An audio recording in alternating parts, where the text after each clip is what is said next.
Meus amados irmãos, a paz do Senhor Jesus, sejam todos mais uma vez muito bem-vindos ao nosso canal do Rota 146. Eu sou Romilson de Andrade e hoje estamos aqui com mais uma aula da Escola Bíblica Dominical da classe dos jovens. E hoje, e como sempre, nós vamos estar falando de um assunto muito importante, extremamente atual, né? Desde quando o homem disse sim à tentação, é uma realidade presente, então nós falaremos hoje sobre o pecado, a realidade bíblica do pecado. Estamos na lição de número 3, dia 21 de abril. Desde já, eu quero pedir também para você continuar nos ajudando, é sempre muito importante para a gente. Não se esquecer de se inscrever no nosso canal, curtir o vídeo, deixar seus comentários, suas sugestões. Eu tenho certeza, meus irmãos, que se tem uma forma que você pode ajudar esse trabalho, se esse trabalho está edificando sua vida, curta, comente, compartilhe, ajuda muito, porque aí o YouTube entende que é o conteúdo relevante e vai distribuindo para mais pessoas. E o nosso intuito é o crescimento do reino de Deus e que mais pessoas também tenham acesso a esse subsídio. Compartilhe também no grupo da sua igreja, na sua congregação, com certeza vai ser bênção aqui para você. Bom, então a lição de número 3, a realidade bíblica acerca do pecado, né, dando continuidade às nossa série de realidades bíblicas. Então falaremos hoje sobre a doutrina da amartiologia, a doutrina que estuda o pecado. O texto principal está no livro de Romanos, no capítulo 3, versículos 23, que diz: Porque todos pecaram e destituídos estão da glória de Deus. Já desde cara é importante a gente fazer uma relação causal, ou seja, porque todos estão destituídos da glória de Deus, porque todos pecaram. Então, conjunta-se com o texto de Isaías, no qual nos informa que o nosso pecado faz divisão entre nós e Deus. Então, se tem alguma coisa que divide, que separa o homem de Deus, não é o diabo, não é Satanás, não é o inferno, não é nenhum trabalho do inimigo. O que nos separa de Deus é o pecado. De modo que quando nós estamos caminhando para o pecado, estamos caminhando no pecado, nós estamos caminhando distante de Deus, destituídos de Deus. Nós estamos sem a glória de Deus ou em estado de desgraça perpétua, né? Destituídos de Deus, separados dele.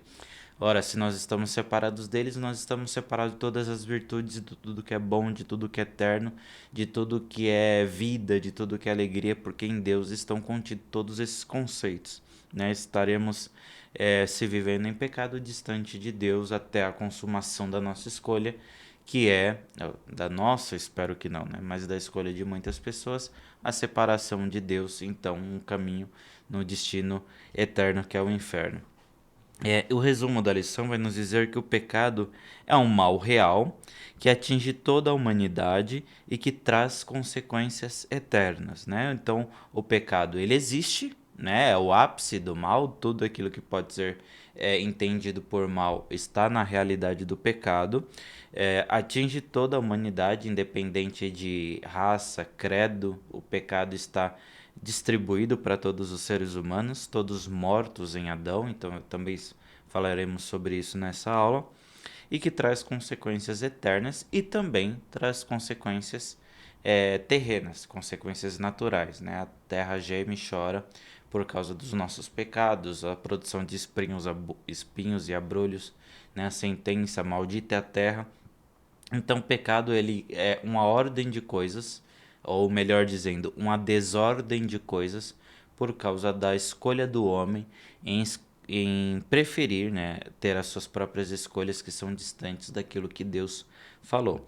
O nosso texto bíblico está no livro de Romanos, no capítulo 3, versículos 9 a 18, que vai nos dizer: Pois que somos nós mais excelentes? De maneira nenhuma, pois já dantes demonstramos que, tanto os judeus como os gregos, todos estão debaixo do pecado. Então, independente se era da aliança de Abraão, de Moisés, de Davi, todos estavam debaixo do pecado, tanto os judeus quanto os gentios.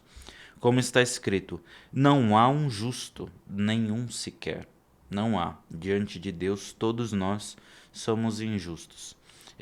Veja que esse versículo também é interessante à medida do ponto que a gente vai pensar naquelas pessoas que as suas ações são ações de caridade, são ações bondosas. Fulano de tal nunca fez mal para ninguém. E então a gente pensa, poxa, como é que uma pessoa dessa é injusta? Veja que a gente não está tratando aqui só numa questão física, mas ela vai numa questão espiritual, numa questão da própria alma, dos sentimentos. Uma pessoa que produz atos bons não quer dizer que ela pense e que ela não queira fazer algo de ruim, mas que ela pode controlar os seus impulsos, ainda que ela pense, ainda que ela deseje o mal ou faça coisas enquanto ninguém está vendo, é lógico, ninguém que seja diferente de Deus. Então, os pensamentos das pessoas, se você pedir para qualquer pessoa expor os seus próprios pensamentos, né? Com certeza todos nós teremos do que se envergonhar. Então, ainda que seja no oculto diante dos homens e onde Deus conhece todas as coisas na nossa mente, também é sede e produção de atos e pensamentos pecaminosos. É, não há ninguém que entenda, não há ninguém que busque a Deus. Então também está falando de uma capacidade limitadora do ser humano. Imagina que Deus não atingisse, não visse ou não fizesse nada para revelar ao homem a sua vontade e a sua graça. Não há possibilidade no homem especificamente de buscar até Deus. Essa doutrina nós chamamos de depravação total, né? Que compartilha tanto os arminianos quanto os calvinistas, algumas leves diferenças, mas a gente entende que nós estamos encerrados debaixo do pecado até que a graça preveniente de Deus nos alcance, e assim nós podemos responder sim à sua graça. Aí no caso dos calvinistas, eles são chamados compulsivamente à sua graça e também são habilitados a responder positivamente, né? O que nós não acreditamos. Versículo 12: Todos se extraviaram e justamente se fizeram inúteis. Não há quem faça o bem, não há nenhum sequer. Veja que ele está no quarto versículo, aqui entre o 9 e 12, está falando, é todo mundo. É todo mundo, todas as pessoas, não teve exceção, não teve nenhum ser humano sob a terra que não tenha pecado, lógico, na configuração dos seres humanos, e excetuando a pessoa de Jesus, a qual não tinha pecado. Mas aqui esse texto de Romanos 3 é uma perspectiva puramente da raça humana criada, nós, os mortais, né? A sua garganta é um sepulcro aberto. Agora, a partir do versículo 13, veja que ele está falando da consequência daquelas pessoas que vivem de pecado. Então, aqui, até o versículo 12, nós temos o que é o pecado e por que está o pecado sobre todos os seres humanos, né? E o que isso limita no ser humano em relação às suas escolhas. E a partir do versículo 13, tem a consequência de uma vida pecaminosa. Sua garganta é um sepulcro aberto, com a língua trata enganosamente, peçonha de áspides está debaixo de seus lábios, cuja boca está cheia de maldição e amargura. Os seus pés são ligeiros para derramar sangue, em seus caminhos há destruição e miséria. Não conhece o caminho da paz, não há temor de Deus diante dos seus olhos. Isso tudo, né, qual é descrito do verso 13 ao verso 18, é a consequência latente e pujante do pecado, inclusive, né, voltando ao que nós lemos no texto áureo, é o que continua ainda no capítulo 3, mas um texto mais conhecido de todos nós, que é o versículo 23, porque todos pecaram e carecem, são carentes da glória de Deus. E é isso que é o resultado direto do pecado sobre a vida de cada um dos seres humanos. Nos três tópicos que nós trabalharemos nessa lição, né, o primeiro deles diz sobre a definição do pecado, que é o pecado, seus conceitos bíblicos e extrabíblicos, e também qual é a origem do pecado. Bom, a gente pode arrematar todos esses três conceitos do que é o pecado e qual a origem dele, no sentido conceitual, onde nós devemos primariamente pensar que se é pecado, né, na melhor definição qual nós fizemos, que é errar o alvo, né, que é a definição de hamartia, que é errar o alvo, você pensa que a gente, né, um certo arco e flecha, a gente vê um alvo, a gente mira e erra. Veja que o pecado, ele não é o acidente de percurso. tá? Então não é que nós miramos tentando acertar o alvo e erramos ele por alguma consequência de vento ou qualquer coisa que seja, né? Não é o desvio no processo, mas o pecado já é o desvio na própria intenção. Deliberadamente, os homens escolhem errar o alvo sendo todas as leis de Deus, né? E nós escolhemos deliberadamente acertar outra coisa, né? O arco e flecha pode-se dizer da nossa vontade, o arco como a nossa vontade e a flecha como as nossas atitudes, né? Quanto mais forte eu puxo o meu arco, quanto mais vontade eu tenho em relação às minhas atitudes para errar, mais longe eu irei nesse sentido de errar, ou mais longe eu irei no sentido de acertar, né? Para todas as configurações, exigem duas coisas, tanto a lei, que é o alvo, né? Qual que são os parâmetros, qual que é o caminho a ser seguido, a vontade a ser seguida, qual que é o objetivo a ser trilhado, qual é a expectativa de Deus para os homens, qual é a vontade de Deus para os homens, o relacionamento dele para conosco, e as minhas atitudes e as minhas vontades tentando chegar nesse objetivo, né? É, Pecado, ele pressupõe, então, esse alvo, ele pressupõe uma lei. Se desviar da lei é o pecado, eu preciso anteriormente de lei e também preciso ter a oportunidade e o poder de escolher entre errar e não errar. Então aqui nós temos anteriores ao conceito mesmo de próprio pecado, nós precisamos, né, assim, basicamente pensar em questão de lei e questão de liberdade. Quando Deus criou o ser humano, ele criou todo o jardim, fez todas as árvores frutíferas e ele estabeleceu uma lei. Olha, de toda árvore do jardim vocês podem comer, menos dessa, da árvore do conhecimento da bem e do mal.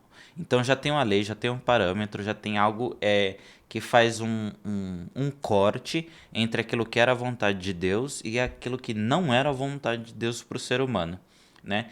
De modo que se estava ali, a liberdade estava disponível para o primeiro casal para escolher a vontade de Deus e também para rejeitá-la, né? Então, o que é o pecado? O pecado é um dispositivo que não foi criado por Deus, mas a vontade do ser humano que foi criada por Deus dava ao homem a oportunidade de escolher viver distante da vontade de Deus, e essa vida distante da vontade de Deus, da presença de Deus, é o pecado.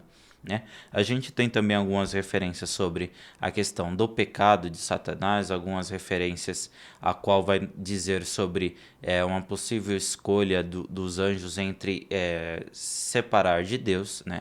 Entendemos também que aos anjos foi dado em certo grau, né? Um grau ainda relativamente complexo de se entender, um grau de liberdade, mas a consequência para os anjos e a consequência para o homem são distintas, né? Aí precisamos também entender o grau de revelação. Os anjos, a qual estavam diante de Deus, o viam e viam a sua glória e o conheciam, né? Mas escolheram um outro caminho distante dele, viver por si, querer ser maiores que Deus ou usar a sua liberdade para se distanciar dele, de modo que a sua condenação é eterna, porque tinha uma revelação eterna de um Deus eterno. Aos homens foi dado o papel da redenção na pessoa de Cristo Jesus, justamente por uma limitação, a gente pode dizer uma certa ignorância em relação à pessoa de Deus, inclusive pela característica de reprodução dos seres humanos. Hoje nós não temos o mesmo contato, por óbvio, do que Adão teve, e por isso aos seres humanos, eu digo que ainda que pela sua liberdade, mas o seu nível de consciência limitado, dá aos homens a possibilidade de, pela fé, escolherem Deus. É por isso que nós precisamos do exercício da fé, porque bem-aventurado é os que não viram, mas creem. Então, o conceito extra-bíblico de pecado, a qual o autor vai nos falar, vai dizer assim: uma das características do pecado é o obscurecimento do entendimento humano. Isso significa que qualquer coisa que seja dita que corresponde a uma reprovação dos seus atos errados poderá ser intelectualmente rechaçada. Veja que essa definição ela vai trazer algo que deriva da escolha pela nossa liberdade, que é a visualização da realidade, aquilo que é real, aquilo que é aparentemente sem necessidade de algum tipo de comprovação. Nós escolhemos as coisas ruins, né? Como, por exemplo, comidas gordurosas ou uma dieta pior, porque a priori o gosto ele deixa-nos felizes, né? Causa algo bom na gente, mas a gente despreza os resultados de longo prazo, né? Que são problemas físicos, vasculares e de várias dimensões. Mas isso também, a qual significa que nós temos a liberdade de escolher nos privarmos das consequências da realidade, né? Então, cada vez que eu escolho o mal, cada vez que eu escolho o pecado, eu estou me privando da realidade. A realidade é a verdade de Deus e o inferno, é o céu e o inferno. É algo que é vício e algo que é virtude. Então eu escolho deliberadamente trilhar um caminho mais pedregoso, né? Por se querer seguir a vontade de Deus, ainda que me doa mais, ou eu escolho um caminho mais plano, ainda que de delícias iniciais, mesmo que ele nos conduza ao inferno. Então o conceito de pecado, ele vai trazer aos seres humanos, primeiro, algo bom, né? Uma certa liberdade, ainda que de uma maneira falsa, completa, no qual se transforma literalmente em libertinagem, mas é importante dizer que tudo isso são questões de escolhas dos seres humanos. Deuteronômio 28, qual eu cito bastante, Deus nos deixa muito claro essa oportunidade entre escolher entre o bem e o mal, o caminho da bênção e o caminho da maldição, né? O conceito bíblico de pecado, ele vai, né, como nós já dissemos aqui, a expressão bíblica de errar o alvo, não conseguir acertá-lo, então, de novo, não é necessariamente um desvio no trajeto, mas é escolher errar deliberadamente apontando a sua flecha de atitude com o arco da sua vontade para algo que é longe de Deus. E assim como Davi exemplifica bem, né? Porque eu conheço as minhas transgressões e o meu pecado está sempre diante de mim. Veja que a execução do pecado também é um sentido intelectual, cresce aqui na nossa alma. A origem do pecado, né, como nós já dissemos, é, vem da corrupção do caráter, vem da escolha distante de Deus, tá? Esse pecado é complexo a gente definir que o pecado ele nasce em Satanás, né? Até porque quando o ser humano toca no fruto e come, ele não está tocando em Satanás escolhendo se tornar como ele em natureza, mas ele está se rebelando de Deus, ele está se separando de Deus. Esse separar-se de Deus é o pecado, assim como o exemplo satânico que assim o fez, assim também um homem, né? É importante entender que nesse momento eles precisavam escolher entre aquilo que Deus disse, não coma, né? Então, quando nós cometemos deliberadamente um pecado, não é que nós nos esquecemos do Senhor, mas nós lembramos do que Ele nos disse e nós escolhemos deliberadamente ir contra Ele. Isso é o pecado, é querer separar-se de Deus e estar distante dele. Agora, queridos, no nosso segundo tópico, as consequências do pecado, nós teremos também três subtópicos, a qual vai dizer sobre a natureza do homem boa, né, o homem criado como bom, a degradação da raça humana e a degradação do mundo em que vivemos, consequente da degradação humana. Bom, nós sabemos que o homem foi criado bom, sem pecado, né? Essa característica de inocência em relação ao pecado, ele não conhecia, não experimentou o pecado num sentido prático. Então, apesar dessa essa condição do ser humano de sem pecado, nós temos praticamente só 4 capítulos bíblicos que falam de uma condição humana e terrena sem o pecado, que é Gênesis 1 e 2 e Apocalipse 21 e 22. Então nós temos assim pouquíssimos exemplares do que seria uma vida sem pecado, das condições naturais sem pecados, mas nós temos a certeza que tudo era bom, tudo tinha uma ordem perfeita, tudo estava em estado de perfeito funcionamento, né? Ainda que o homem, né, em uma característica intrínseca do ser humano, é a sua possibilidade de mutabilidade, né? O homem pode mudar. O homem muda tanto em aspecto físico, né? Ele cresce, se desenvolve, envelhece, e também no seu aspecto espiritual, no sentido de uma evolução espiritual na prática do bem, e na prática o aperfeiçoamento das suas escolhas, né? Isso é o caminho bom do ser humano, é escolher deliberadamente os caminhos de virtude. Então Deus criou o homem bom, né, conforme Eclesiastes 7:29, que diz que Deus fez o homem reto, né? Mesmo sem imperfeição alguma, o homem cedeu à tentação. Veja que a possibilidade da liberdade no ser humano é algo bom, né? Deus criou os seres humanos com a possibilidade de escolher não viverem mais com Deus. E isso é bom, isso é liberdade. Agora, o erro do ser humano é escolher viver longe de Deus. Esse é o pecado, né? Mas o homem foi criado com a liberdade, né? Então, o Gênesis 3 nos conta que Satanás não obrigou o casal a comer do fruto que Deus havia lhe dado, né? Que Deus havia vedado, desculpa. Mas eles mesmos, convencidos por Satanás, comeram da árvore. E vejam que também é um ato extremamente consciente, né? Foi assim que Deus disse, olha, Deus disse para a gente não comer desse fruto, olha, mas porque quando vocês comerem, vocês serão como os deuses, né? Conhecedor do bem e do mal.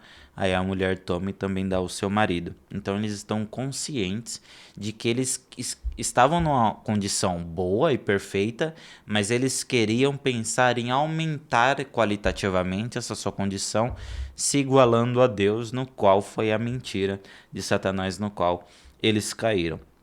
E daí também deriva a degradação da raça humana, porque dessa forma, em a escolha do pecado, em a liberdade para escolher viver longe de Deus, todos os seres humanos foram encerrados debaixo disso.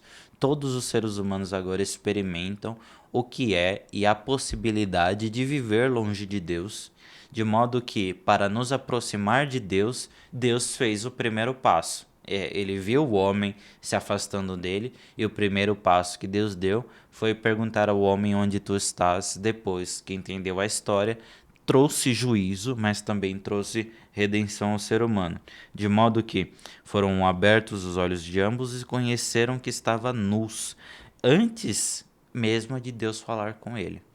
Então perceba que o pecado, a consequência dele imediata é nós percebermos que estamos longe de Deus por causa da nossa consciência que nos acusa. A partícula espiritual onde nós temos ativando a nossa consciência, a nossa alma, para entendermos que nós praticamos coisas que nós não deveríamos, contrários à natureza de Deus, contrário à vontade de Deus. E isso vem numa escala progressiva, diria até exponencial, sobre aquilo que pode acontecer na vida do ser humano. Quanto mais distante ele está de Deus, mais tendencioso a si mesmo ele estará, mais cheio de si ele estará. Quanto mais eu esvazio Deus do meu coração, mais eu tento preencher com a minha pequenez, o qual me levará a cada vez mais ações piores, né? Conferindo com aquilo que Paulo disse a Timóteo no capítulo 3, se eu não me engano, em 2 Timóteo, que nos últimos dias haveriam tempos difíceis onde os homens seriam amantes de si mesmo, e derivado disso eles seriam egoístas, avarentos, presunçosos, caluniadores, eles inimigos de tudo que é bom, do bem. Então tudo isso se dá pelo afastamento entre a humanidade, entre a criatura e seu Criador, Deus, né? E consequentemente o mundo do qual nós somos responsáveis por administrar também ele tem problemas, ele tem desordens, ele tem disfunções que são consequências da pecaminosidade, da entrada do pecado no ser humano, né? Então, a lei de Moisés, inclusive, designava que a terra deveria descansar no sétimo ano, né? Após ter sido lavrada e as colheitas realizadas. Esse descanso era o sábado do Senhor, né? Mas ainda assim, ainda que Deus mandou isso, o povo hebreu desprezou também, verificando que não só o homem ele vive as consequências do seu pecado, mas a terra, né, pela ganância produzida do pecado do homem, também sofre com as consequências do pecado até que Cristo venha. e purifique, e Maranata. Aqui, agora que nós vimos as consequências do pecado, no sentido geral, nós deveremos ver agora no terceiro e último tópico as consequências para quem comete o pecado. Então, temos a morte espiritual, a perdição eterna, e são nesses dois pontos a qual nós encerraremos a nossa aula. Bom, a morte física e espiritual e a perdição eterna são duas fases de um processo de separação de Deus. Deus disse ao casal que no dia que deles comeres, certamente eles iriam morrer. E que foi o que aconteceu.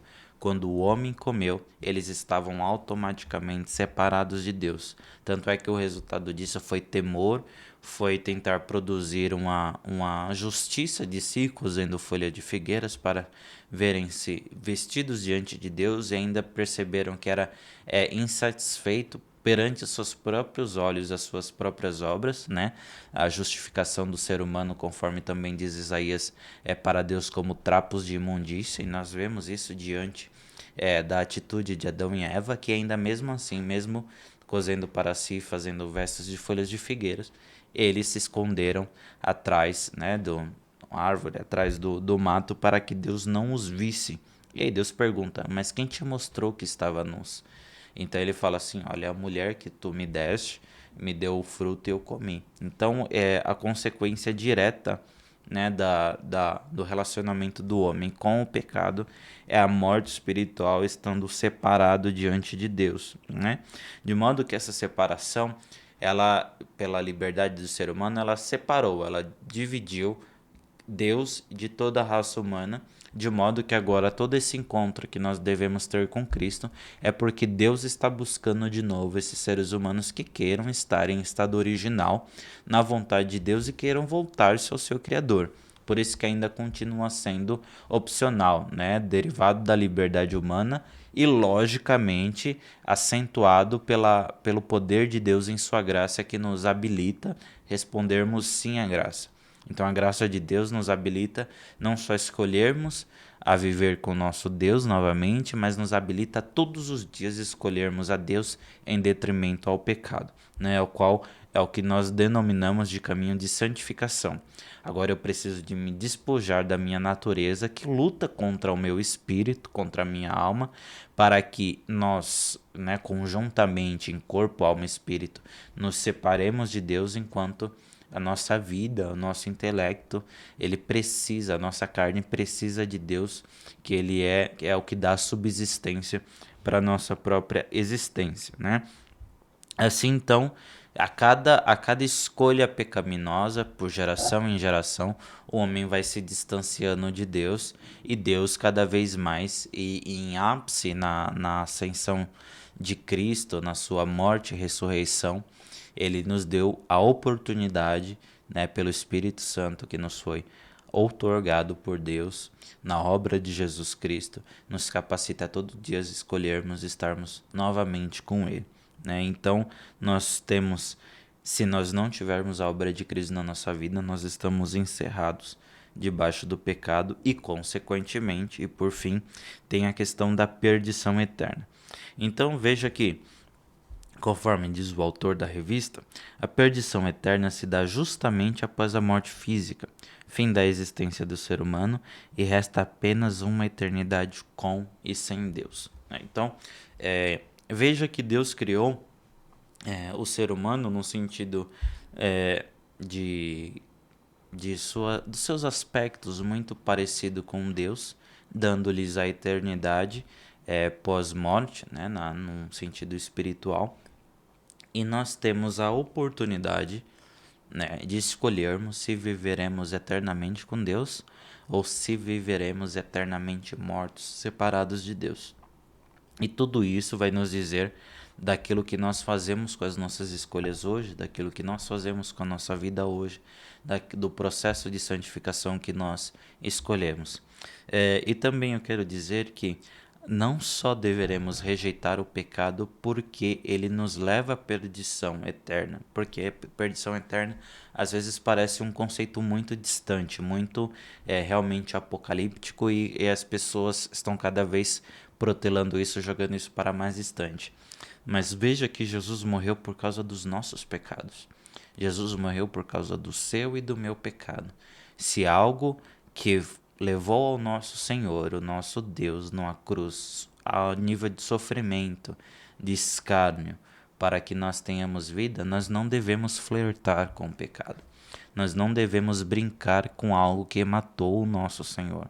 Nós não devemos escolher o pecado porque ele rasgou as costas de Cristo na cruz por nós. Nós não devemos flertar por algo que perfurou as mãos e os pés do nosso Senhor. Nós não devemos flertar com algo que zombou do nosso Cristo enquanto ele estava sendo crucificado. Foi vencido e foi humilhada toda a morte e todo o pecado na vitória de Cristo. Por isso que nós devemos nos alegrar e viver com Ele, e nós estarmos vivendo em novidade de vida em Cristo, para que, assim como Ele, nós morremos por causa do pecado, com Ele também nós ressuscitemos e vivemos em estado de glória, para a glória do nome de Jesus e para todo sempre. Meus amados irmãos, eu vos agradeço pela sua atenção.